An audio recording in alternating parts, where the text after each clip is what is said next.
รีวิวการเดินทางเข้ากรุงเทพคนเดียวด้วยรถทัวร์สวัสดีพี่น้องก่อนที่จะเดินทางนี่ทิพย์ก็ได้จองตั๋วรถทัวร์หลังจากจองตั๋วรถทัวร์ได้แล้วทิพย์ก็มาลงทะเบียนเข้าไทยแล้วก็โทรบอกแม่ว่าทิพย์สิไปไทยเด้อให้ไปส่งแล้วก็แม่ไปซื้อเครื่องพร้อมเพราะว่าเขาไปทางนั้นพอดีทิพย์ใช้เวลาแพ็คกระเป๋าบ่ฮอดครึ่งชั่วโมงซ้ำแล้วก็เดินทางต่อมาฮอดในเมืองก็ได้มาแวะเอาพาสปอร์ตเล่มใหม่นำโมทิพย์ว่าให้คนที่ว่าเฮ็ดพาสปอร์ตเนาะมาฝากไว้อยู่นี่พาสปอร์ตนี่ทิพย์จ้างคนเฮ็ดให้ซึ่งคนที่ทิพย์จ้างเฮ็ดพาสปอร์ตนี่เพิ่นก็เดินทางเข้ากรุงเทพตั้งแต่เมื่อวานนี้พานักมวยไปตีมวยอยู่แถวลาดดำเนินผู้ใดสนใจอยากเฮ็ดพาสปอร์ตนำเราติดต่อทิพย์มาก็ได้เด้อเฮ็ดวันที่27แล้วก็ออกวันที่18เดือนถัดไปบ่ฮอด1เดือนก็ออกแล้วราคาเป็นกันเองทิพย์เอาแบบธรรมดาเด้อบ่ได้เอาด่วนมาในเมืองก็มาแวะตลาดสามัคคีไซหลังจากนั้นก็ไปเอาพาสปอร์ตแล้วก็พาแม่มาซื้อเครื่องค่ายอยู่ที่ตลาดสวรรค์ไซแรงๆจึงมาส่งทิพย์อยู่หน้าด่านเพราะว่าทิพย์มาสิขึ้นรถประมาณ 19:50 นาทีหรือว่าตอนกลางคืนก็เลยบ่ทันได้ฝ้าวมาเทื่อนี้สิข้ามด่านด้วยพาสปอร์ตเล่มใหม่ทางฝั่งลาวนี่เพิ่นก็เก็บ200บาทเป็นค่าธรรมเนียมตอนจำพาสปอร์ตแล้วก็มาซื้อตั๋วรถเมล์ข้ามด่าน40,000หรือว่าประมาณ80บาทแล้วก็มาเสียค่าธรรมเนียมอยู่บนตู้สีฟ้านี่อีก25,000หรือว่าประมาณ45บาทหลังจากนั้นก็มานั่งท่ารถเมล์ประมาณครึ่งชั่วโมงในการเดินทางโดยรถทัวร์ครั้งนี้แม่นทิพย์จองเป็นรถทัวร์ของบริษัทเสิร์ชไซซึ่งแต่ก่อนอาทิตย์มีแต่จองนครไซแอร์แต่ว่านครไซแอร์เต็มก็เลยได้มาจองเสิร์ชไซอันนี้ก็คือตัวที่ทิพย์จองมาจุดขึ้นอยู่มุกดาหารลงม.42เวลาออก 19:50 นาทีตอนทิพย์ขามาฮอดฝั่งไทยนี่ก็ประมาณ 6 โมงปลายหน่อยนึงรถมีมาฮอดฝั่งไทยนี่ก็เพิ่นสิให้คนเครื่องลงจนหมดแล้วก็เข้าไปเสียค่าธรรมเนียมแล้วก็จำพาสปอร์ตซึ่งทิพย์มาครั้งนี้แม่นใส่พาสปอร์ตเล่มใหม่ได้จ่ายค่าธรรมเนียมอยู่500บาทหลังจากเสียค่าธรรมเนียมแล้วก็สิมาจำต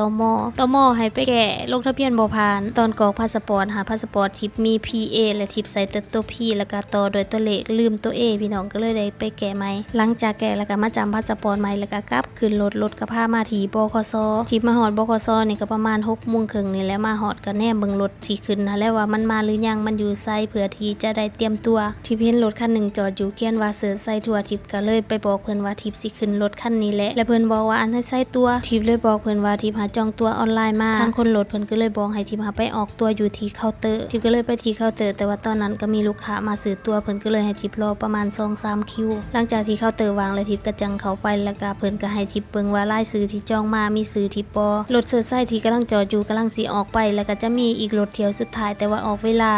19:10 นาทีเท่านั้นไปออกตัวบ่ได้พี่น้องที่พันจ้องตัวมาในราคา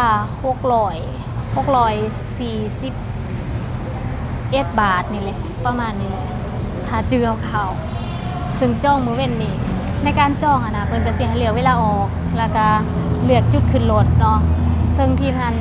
เบิ่งแล้วว่ามีบ่อนขึ้น2บ่อนนั่นก็คือนิคมขับซอยกับมุกดาหารแล้วที่มันก็เลือกกดมุกดาหารในการขึ้นรถเนาะเพราะว่ามาแต่ละเทื่อก็มาขึ้นอยู่บขสนี่เวลาออกละแม่น50 นาทีหรือว่าประมาณ19:50 นาทีแล้วที่นี่พ่อที่ป้าบอลออกตัวนะเพิ่นว่าบ่มีรถออก50 นาทีมีแต่10 นาทีแล้วที่นี่เพิ่นก็ถามซื้อว่าสิมาจ้องซื้อแนวใดมาแล้วก็เพิ่นกวนให้ในระบบแล้วมีซื้อของทีมนะขึ้นในระบบแต่ว่าไปขึ้นอยู่นิคมคำซอยนะคุณแม่ว่าสงสัยทีมน่ะสิกดผิดคิดก็เลยว่าตอนที่เลือกนะมันก็สิมีแบบจุดขึ้นนิคมคำซอยกับขึ้นมุกดาหารเนาะที่ทิพย์จ้องให้เพิ่นเบิ่งนะมันก็ขึ้นมุกดาหารกรุงเทพมันบ่ได้ขึ้นนิคมคำซอยกรุงเทพนะทิพย์ก็เลยงงว่ามันคือจ้องผิดนะแต่ว่าตอนนี้คุณแม่บอกว่าเพิ่นสิเคลียร์รถตัวรอบนี้เอาก่อนแล้วรอบต่อไปนะทิพย์จึงสิมาเคลียร์เรื่องตัวนี่สิได้ตึงเงินเพิ่นเพราะว่าราคานี้มันต้องไปขึ้นอยู่นิคมคำซอยนะคันทิพย์สิขึ้นอยู่นี่ก็คือต้องได้จ่ายเพิ่มเนาะประมาณนี้พี่น้องประสบการณ์ครั้งแรกในการขึ้นเสิร์ชไซทัวร์ป้าใครแต่ว่ามาไว้ก่อนตอนนี้เป็นเวลาประมาณ1 ทุ่มนี่แหละแต่ว่ารถออก5:50 นาทีตามตัวแต่ที่จริงมันสิออกอยู่นี่ค่ะ10 นาทีตอนนี้ก็สิฮอดแล้วพี่น้องคันว่ามาสายกว่านี้ตอนนี้6:52คันมาสายกว่านี้มีสิทธิ์ตกรถอีกได้นี่ค่ะประสบการณ์ครั้งแรกแล้วทีกันยังงงว่ามันไปขึ้นนิคมจังได๋ทั้งที่ในตัวที่ทิพย์จองมาก็ขึ้นมุกดาหารนั่นน่ะเสื้อไหวแต่ตอนบ่ทันได้ขึ้นรถเข้ากรุงเทพเลยเนี่ยแต่ก่อนลงทางเทื่อนี้จองตัวผิดอีกพี่น้องโอ้ย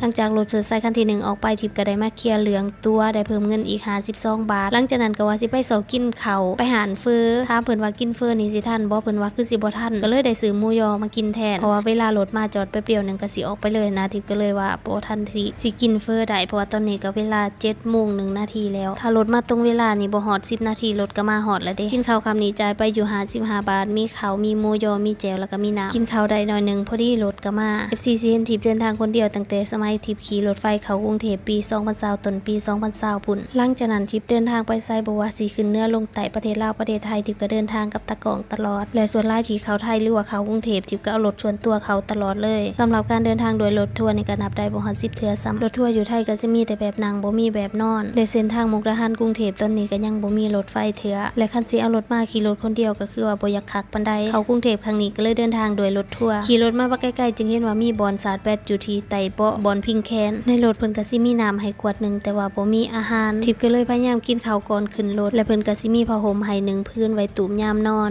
ขี่รถออกมานี่ทิพย์ก็สิเป็นลับๆตื่นๆเพราะว่าย้อนแข็งและรถก็สิจอดรับคนทุกๆสถานีที่จริงทิพย์ว่าสินั่งรถทัวร์ตอนกลางเว้นได้เวลาขี่เข้ากรุงเทพจึงได้เห็นวิวข้างทางแต่ถ้าจอดกลางเว้นทิพย์ก็คือสิเตรียมตัวบ่ทันเวลาที่เห็นรถจอดทิพย์ก็สิมักถามคนว่าฮอดสถานีได้แล้วสถานีบ่นี่ละแม่นสถานีโคราชทิพย์เห็นคนลงไปทิพย์คิดว่าเพิ่นมาฮอดแต่โคราชแต่ที่จริงบ่แม่นเพิ่นจอดพักรถจอด30นาทีทิพย์ก็เลยลงมากินเฟอเพราะว่าอยากกินเฟออยากกินก๋วยเตี๋ยวอยากกินแนวฮ้อนๆหลังจากคนลงจากรถมืดเพิ่นก็เอารถไปเติมน้ำมันเพิ่นบอกว่าให้ทาอยู่นี่ทิพย์ก็กินข้าวไปแล้วก็ระแวงแนมเบิ่งรถได้ยานตกรถหลังจากกินข้าวแล้วทิพย์ก็ออกมานั่งทารถอยู่ทางนอกทิพย์แนมหารถที่ขึ้นมาก็คือว่าบ่เห็นแต่ว่าเห็นรถคันนึงเป็นป้ายศรีสะเกษกรุงเทพแต่ว่าเห็นคนที่นั่งมากับทิพย์นะไปขึ้นรถคันนั้นทิพย์ก็เลยย่างไปเบิ่งแต่ว่าผู้กวดตัวให้ทิพย์รถคันก่อนนะเพิ่นบอกให้ทิพย์ขึ้นรถคันนี้สิได้เปลี่ยนรถสรุปก็คือได้เปลี่ยนรถคันใหม่เข้ากรุงเทพพอสิฮอดกรุงเทพแล้วเพิ่นก็เอาของกินมาให้เป็นคล้ายๆคือแฮมเบอร์เกอร์กับขนมปังนี่แหละได้ของกินมาทิพย์ก็กินทันทีเลยและกินตอนมันหอนๆมันจึงแซ่บตอนนี้ก็เป็นเวลาประมาณ5 โมงนี่แหละนั่งกินไปกับชมวิวข้างทางไปนำที่จริงตอนนี้ก็ยังบ่ทันได้หิวข้าวดอกฮะก็เวลาประมาณ